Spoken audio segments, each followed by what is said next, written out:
And that's what we're going to do. As always, we want you to get interactive on our social network page on Facebook. The page name is Joy News on TV.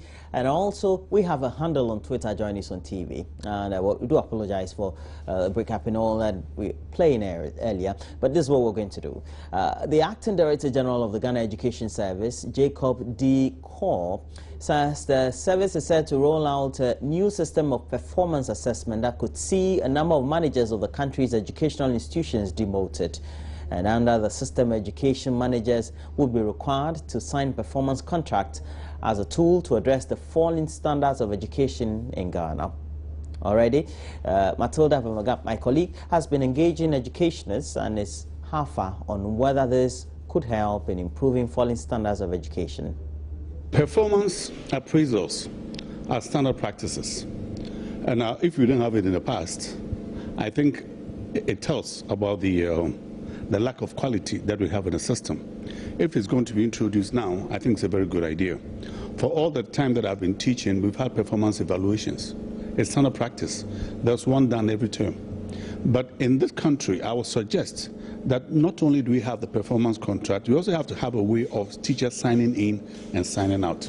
That's what the private schools do. You know, they have this machine where you put your thumb in there, and it registers when you came in, and when you're going out, you put your thumb back in, and it registers where you've gone. You see, we are humans, and we are creatures of habit.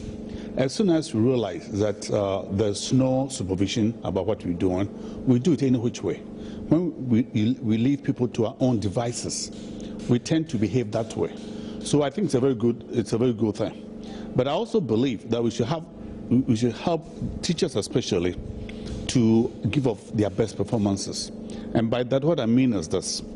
I'm talking about the basic schools.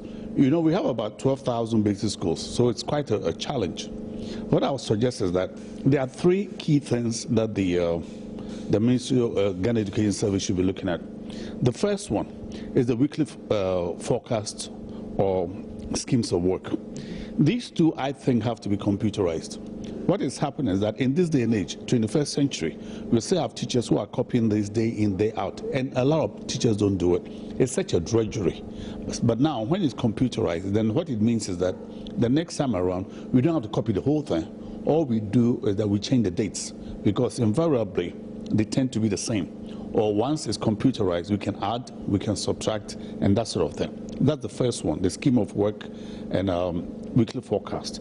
The second thing that we also have to evaluate is the lesson notes. Because in the lesson notes, we have the instructional strategies. That's very important. No teacher, I don't see any teacher who can be very professional in what they do unless they have the instructional strategies. What instructional strategies do is that they tell you how you're going to plan the lesson for the day. It doesn't matter what subject you're teaching. Are you going to individualize instruction? Are you going to work in teams? What is the role that young people have to play? What is the role that the teacher has to play? Are we bringing some resource people? All of that. And even at the end of the session, there are remarks. How well did I do this course? There's always a reflection. How do I do the best? How do I do better the next time around? What new teaching and learning materials have to be brought in, and so on? That's the second one. The third one is the teaching and learning materials themselves. And in our culture, in the Ghana culture, everything depends on the teacher. But we have to begin to wean teachers off responsibilities that the students themselves can do. By that, what I mean is that once you've established the first criteria that I'm talking about, the weekly forecast, now we have to let the young people know their role in the scheme of things. For example, whatever it is that we're going to teach, what is your responsibility? What are some of the teaching and learning materials that you're going to bring in? You see, that is what develops young people's, what we call affective competence. It's not like I'm sitting passively, waiting for teacher to always tell me what to do. What happens when the teacher is sick? What happens if the teacher has gone to a funeral and has not come back the next day? So these are the things that we want to begin to look at. Here, we tend to infantilize young people too much. We have to bring them into the fold. That's the first part. I mean, that's as far as the teachers are concerned. Now, the administrators also have to be structured in terms of letting teachers know, for example, that particular evaluations are going to take place at particular times. See, things are so sporadic that you do it if and when you feel like it. Yeah, it's not right. It has to be structured such that But the situation we have now, and I keep saying this, for as long as I've been training teachers in this country, not once have I seen a supervisor. Teachers are left on their own. This is what I suggest, that in this day and age, when it comes to evaluations of the teachers and that sort of thing, we have to begin to be a little more prepped. We have to be a little more professional. But most important thing is that we have to be supportive. When people realize that they are being supported, then they give of their best. But if people realize that you are coming to point fingers at them, then that's demoralizing. So these are the factors that we have to be aware of. But do you think with this new directive, will it make any change in our education sector? Well, it has to. It has to make a change. You see, like any professional institution, if you go to the banks, there are evaluations. I mean, look at the profitable organizations. If you look at insurance companies, people work there are evaluated. If you look at, let's say, the telecommunication companies, people are evaluated all the time. Everyone is evaluated, and there's a file on everyone in terms of their performances, and also, well, they fall short. Now, where they fall short is where we begin to look at how we can begin to now prepare people in a certain way. Part of the evaluation is that we want to know what your strengths are. Part of the evaluation also answers the questions, where are people's weaknesses, so that we are not being punitive. We want to use an evaluation as a form of formative assessment, that this is where we lack particular skill, and this is how we're going to prepare the teachers to do better. You see, all the teachers are Ghanaian citizens. We are all Ghanaian citizens. We are not in a business to sack people, because you bring somebody else and you might have the same thing. It's only in extreme cases where you might want to probably demote people or send people packing home. But in our best interest, we want to raise every person who's a teacher to be the best that they can possibly be. That is a challenge. I want you to look at this scenario. When you go to our public schools, you realize that is where you find most of these qualified and well-trained teachers. But this doesn't reflect when it comes to the results. Let's go to the BECE. You look at the private schools, the students there are performing much better than pupils within the public schools. Why do we find this, even though we have most of the trained teachers within our public schools? Now, that is a question. I've done training in Kumasi in a private school where quite a number of teachers were from the senior high school, but the school performed very well because these were young people who were very enthusiastic, and also the knowledge is fresh in their minds, and they have a certain kind of rapport with the students.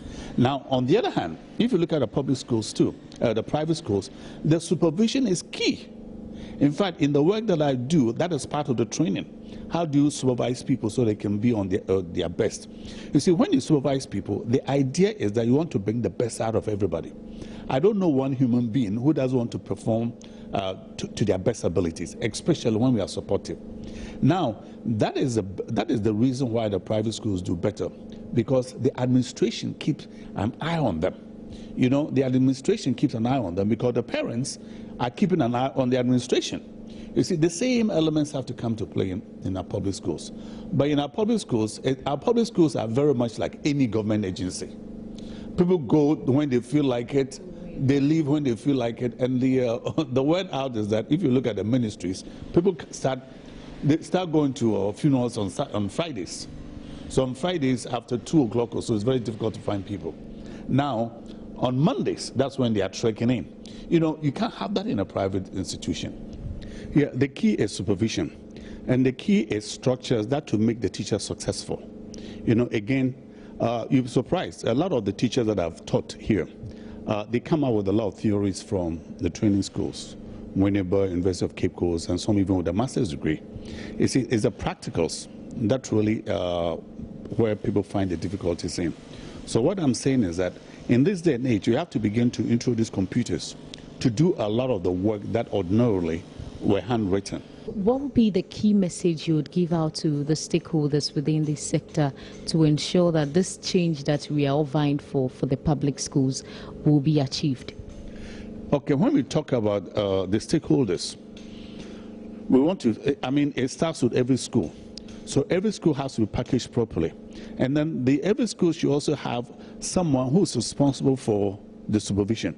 You see, if we wait for an inspectorate, they might appear once a year but instruction goes on every day. So the systems that I know that I've worked with in the United States, for example, there's someone at the site whose work is supervision. That's all they do. They are assistant head or principal, but their focus is on supervision and administration. So we have to bring these parameters in. And then they also have to be savvy enough where they can help people to excel. Sometimes people don't excel because they don't know how to excel. So the role of a supervisor as a key stakeholder is to be able to help the young people. The other thing we also want to begin to also understand is that education is a continuous process. So there has to be continuous enlightenment, continuous education all the time.